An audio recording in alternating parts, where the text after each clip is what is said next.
জুলাই সনদ বাস্তবায়নে গড়িমসি করা হলে প্রবাসী বাংলাদেশিরা রেমিটেন্স পাঠানো বন্ধ করার মতো কঠোর সিদ্ধান্ত নিতে বাধ্য হতে পারেন বলে হুঁশিয়ারি দিয়েছেন এনসিপির ডায়াসপোরা অ্যালায়েন্স ইটালি থেকে আমাদের প্রতিনিধি মিনহাজ হোসেন জানাচ্ছেন বিস্তারিত।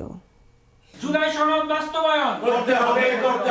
সনদ বাস্তবায়নে কোনো ধরনের গড়িমসি করা হলে পুনরায় রেমিটেন্স বন্ধ করে দেওয়ার হুঁশিয়ারি দিয়েছে এনসিপি ডায়াসপোরা অ্যালায়েন্স ইতালি। রোববার ইতালিতে সংগঠনটির উদ্যোগে আয়োজিত এক ইফতার মাহফিল ও আলোচনা সভায় বক্তারা এই হুঁশিয়ারি দেন।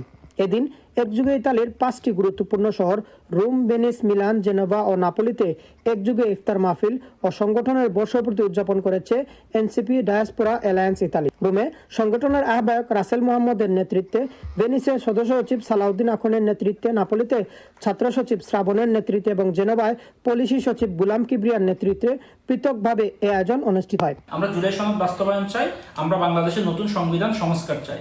সেটাই যদি না হয় তাহলে আমরা প্রবাসীদের যে অধিকার জুলাই থেকে শুরু করে এখন পর্যন্ত যে অধিকার, সেগুলোর ব্যাপারে আমরা সোচ্চার থাকবো এবং পরবর্তী সময়টা তো রেমিটেন্স শাটডাউনের মতো আন্দোলনে যাওয়ার জন্য আমরা কিন্তু। এ সময় আলোচনা সভায় উপস্থিত ছিলেন সংগঠনের সদস্য সচিব সালাউদ্দিন আকন, যুগ্ম সদস্য সচিব নাহিদ ইবনে জিহাদ, সিনিয়র সদস্য শেখ তরিকুল ইসলাম, যুব সচিব মোহাম্মদ মেহেদি হাসান, আঞ্চলিক সংগঠক শাহরিয়ার বিন জেবিন মামিন, কার্যনির্বাহী সদস্য মুজাদ্দেদ আল মামুন আলী, কার্যনির্বাহী সদস্য নূর হোসেন সৈকত, আশরাফ আহমেদ, মাহমুদুল হাসান রিয়াদ সহ সংগঠনের অন্যান্য নেতৃবৃন্দ।